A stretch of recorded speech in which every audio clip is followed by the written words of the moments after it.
افلا یتدبرون القرآن، تدبر قرآن، مولانا امین احسن اصلاحی۔ سورہ حدید، آگے آیات 7 تا 15 کا مضمون، حصہ دوم۔ اعوذ باللہ من الشیطان الرجیم، بسم اللہ الرحمن الرحیم۔ من ذا الذی یقرض اللہ قرضا حسنا فیضاعفہ لہ ولہ اجر کریم۔ اب یہ نہایت واضح اور مؤثر الفاظ میں جہاد کے لیے مالی اعانت کی اپیل ہے کہ کون ہے جو اللہ کو قرض حسن دینے کے لیے اٹھتا ہے کہ اللہ تعالیٰ اس کو بڑھائے اور اس کو باعزت اجر عطا فرمائے۔ لفظ قرض سے اگرچہ عام انفاق بھی مراد ہو سکتا ہے، لیکن یہاں سیاق و سباق سے واضح ہے کہ اس سے جہاد کے لیے مالی اعانت ہی مراد ہے۔ آگے ہم اس کے بعض قرائن کی طرف انشاءاللہ اشارہ کریں گے۔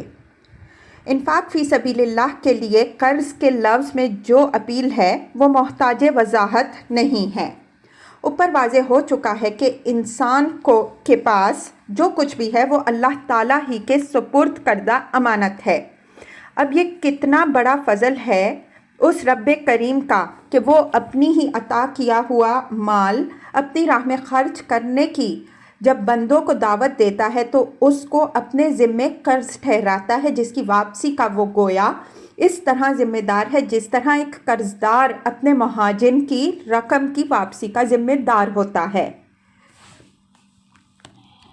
فَيُضَاعِفَہُ، یعنی اللہ تعالیٰ یہ قرض اس لیے نہیں مانگ رہا ہے کہ اس کے خزانے میں کوئی کمی ہے، جب سب کچھ اسی کا پیدا کردہ اور اسی کا عطا کردہ ہے تو اس کے پاس کمی کا کیا سوال، بلکہ وہ تو صرف اس لیے مانگ رہا ہے کہ لوگوں کے عطا کردہ مال کو وہ اپنے بینک میں جمع کر کے اس کو اچھی طرح بڑھائے تاکہ اس کا منافع ایک ابدی زندگی میں ایک کبھی نہ ختم ہونے والے سرمایہ کی صورت میں ان کے کام آئے۔ اس اسلوب بیان میں سود خوروں پر جو تعریض ہے وہ اہل ذوق سے مخفی نہیں ہے۔ مطلب یہ ہے کہ جو اپنا سرمایہ اس دنیا کے بینک میں جمع کرتا ہے تو یہ دنیا اور اس کا سرمایہ ہر چیز چند روزہ ہے، البتہ جو اپنا مال اپنے رب کے پاس جمع کرتے ہیں ان کا منافع ابدی اور ہر اندیشہ سے محفوظ ہے۔ مضاعفہ کا ترجمہ عام طور پر لوگوں نے دگنا کرنا کیا ہے، لیکن یہ صحیح نہیں ہے۔ اس کے معنی بڑھانے کے ہیں۔ یہ بڑھانا دگنا، چوگنا، 10 گنا بلکہ اس سے بھی زیادہ ہو سکتا ہے۔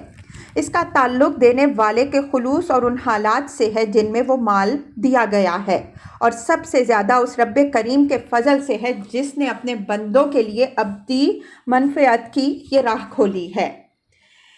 اس کے ساتھ یہاں صرف ایک شرط لگائی گئی ہے کہ یہ قرض حسن ہو۔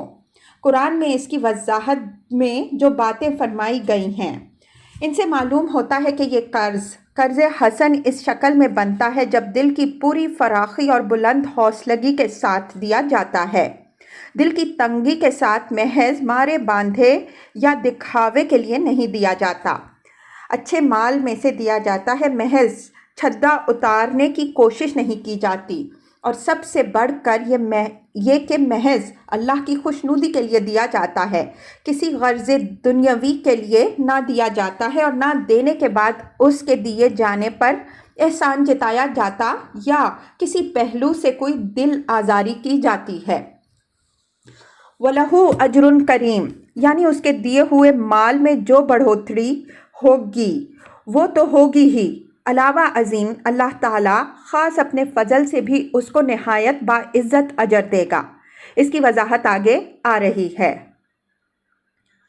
یوم تری المؤمنین والمؤمنات یسعی نورہم بین ایدیہم وبایمانہم بشراکم الیوم جنات تجری من تحتہا الانہار خالدین فیہا ذالک ھو الفوز العظیم۔ یہ اسی باعزت صلہ کے ایک خاص پہلو کی وضاحت ہے۔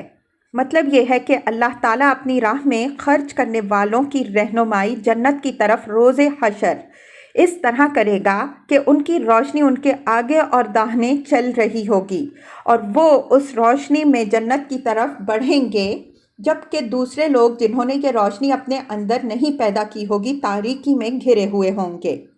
آیات کے سیاق و سباق پر نظر ڈالیے تو معلوم ہوگا کہ یہ روشنی اسی انفاق کے فیض سے حاصل ہوگی جس کی یہاں دعوت دی جا رہی ہے۔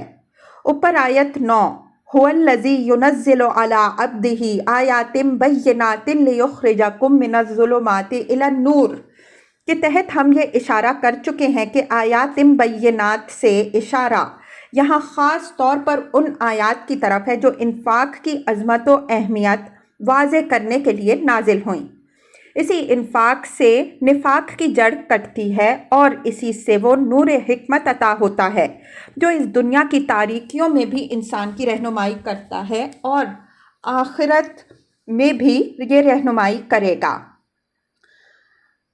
سعی یہاں دوڑنے کے مفہوم میں نہیں، یہ لفظ کسی کام کے سرگرمی اور مستعدی کے ساتھ ہونے یا اس کو مستعدی کے ساتھ کرنے کے معنی میں بھی آتا ہے، بلکہ اس کا غالب استعمال اس معنی میں ہے۔ یہاں یہ اسی مفہوم میں ہے۔ یہ نور صرف ان کے آگے اور ان کے داہنے پھیلے گا، بائیں جانب اس کا عکس نہیں پڑے گا تاکہ اصحاب الشمال اس سے کوئی فائدہ نہ اٹھا سکیں۔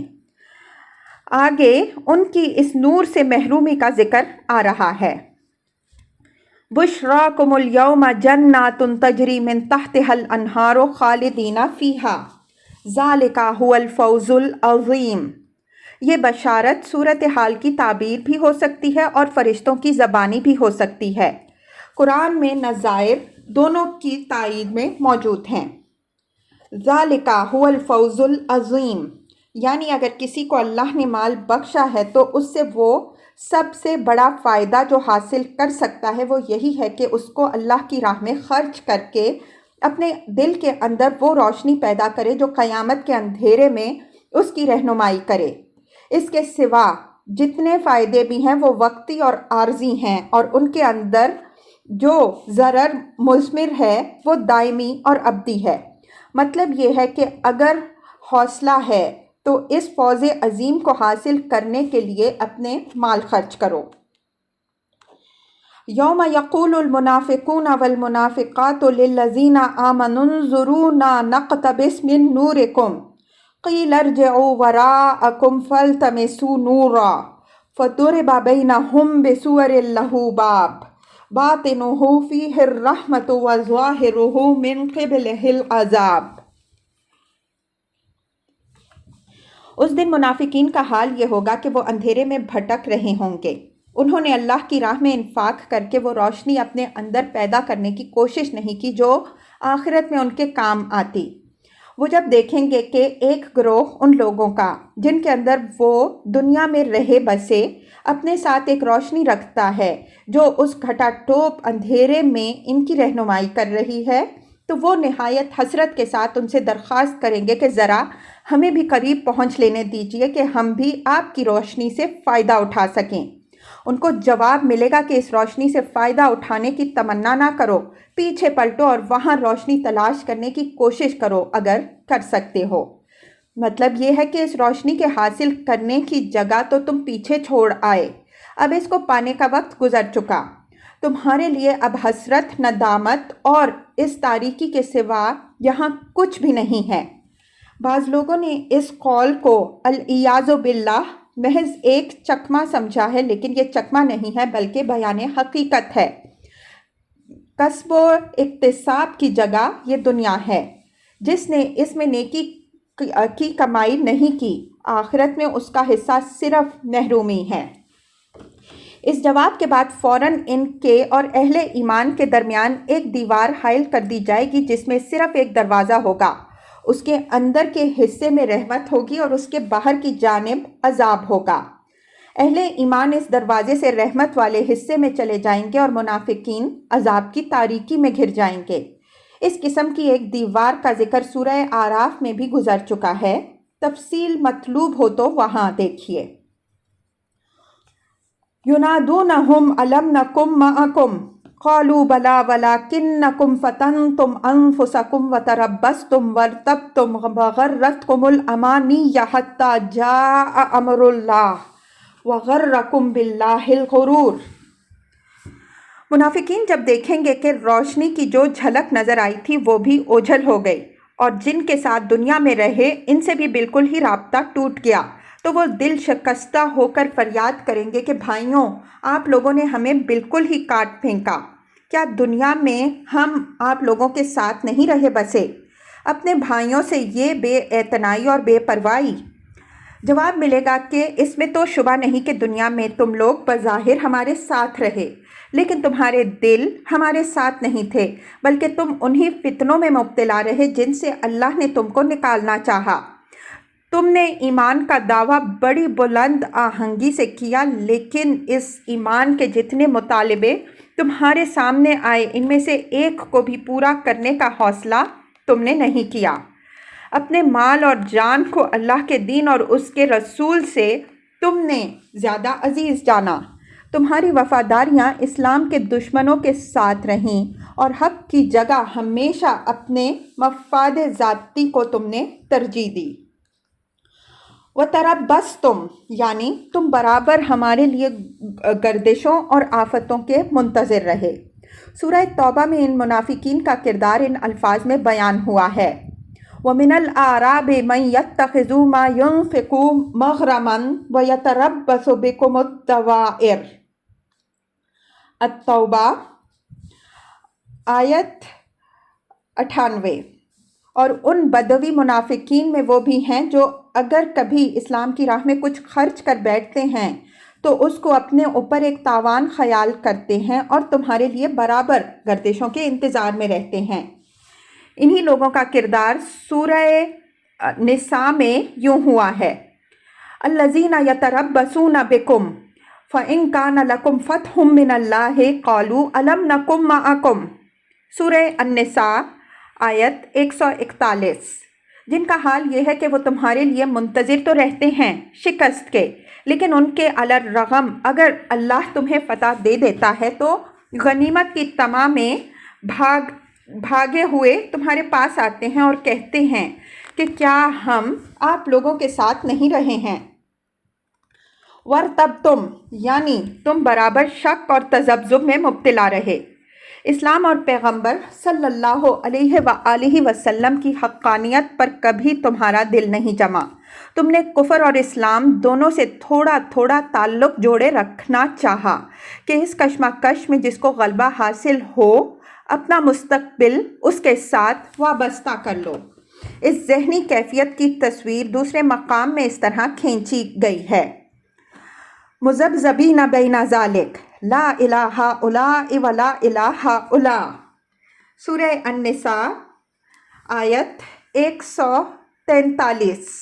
ان دونوں کے درمیان مذبذب، نہ یکسوئی کے ساتھ ادھر نہ یکسوئی کے ساتھ ادھر۔ وَغَرَّتْكُمُ الْأَمَانِيُّ حَتَّى جَاءَ أَمْرُ اللَّهِ وَغَرَّكُمْ بِاللَّهِ الْغُرُورُ یعنی تم جھوٹی آرزوؤں میں برابر پھنسے رہے۔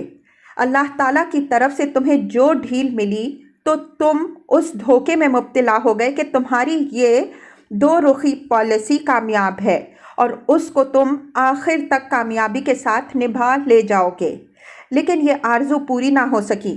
شیطان نے تمہیں دھوکے ہی میں رکھا اور اللہ تعالیٰ کا فیصلہ حق کو غالب کرنے کے لیے صادر ہو گیا اور تمہیں یہ روز بد دیکھنا پڑا۔